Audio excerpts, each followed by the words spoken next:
1971 সালের মুক্তিযুদ্ধ চলাকালে 26শে জুলাই তারিখে পাকিস্তানি হানাদার বাহিনীর সঙ্গে এক রক্তক্ষয়ী সংঘর্ষে 7 জন বীর মুক্তিযোদ্ধা শাহাদাত বরণ করেন।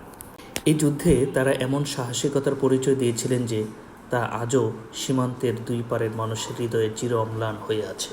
নেত্রকোনা জেলার কলমাকান্দা উপজেলার নাজিরপুর ইউনিয়ন ভূমি অফিস সংলগ্ন 3 রাস্তার মোড়ে পাকিস্তানি বাহিনীর সঙ্গে সংঘটিত এক বন্দুকযুদ্ধে 7 জন বীর মুক্তিযোদ্ধা শহীদ হন।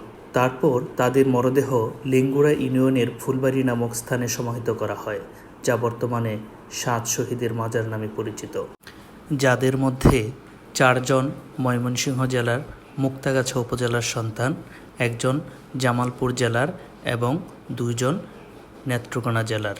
সেদিন পাকিস্তানি হানাদার বাহিনীর বিরুদ্ধে যুদ্ধ করে শহীদ হন তারা, তা ইতিহাসের পৃষ্ঠায় এক অমর সাক্ষ্য হয়ে আছে। এই স্বাধীনতা কেউ দেয়নি উপহার, তা এসেছে শহীদের রক্তে, সাহসিকতায়, আত্মত্যাগে। এই সমাধি শুধু একটি দেশের নয়, এটি 2 দেশের মানুষের সম্মিলিত শ্রদ্ধা। এখানে এসে মানুষ ধর্মজাতি বা ভূখণ্ড ভুলে গিয়ে মাথা নত করে বীরদের সম্মানে। কৃতজ্ঞ চিত্তে স্মরণ করছি সেই সকল বীর শহীদদের প্রতি, যাদের আত্মত্যাগের বিনিময়ে আমাদের এই মহান স্বাধীনতা পেয়েছি।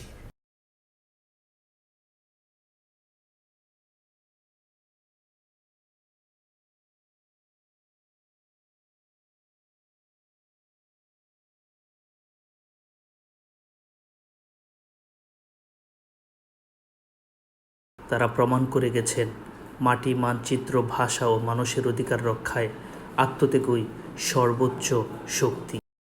এখানেই তাদের মহত্ব এবং এখানেই সীমান্তে নতুন সংজ্ঞা।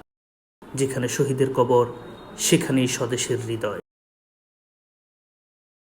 সীমান্তের কোলে শুয়ে রয়েছে চিরকাল 7টি হৃদয়, 7টি আলো, বাংলার গৌরব গাথার মাল। রক্ত ছুঁয়েছিল পাহাড়, নদী, বাতাস গিয়েছিল গান, স্বাধীনতার স্বপ্ন গড়েছিল মাটি, রেখে গেছো প্রাণ।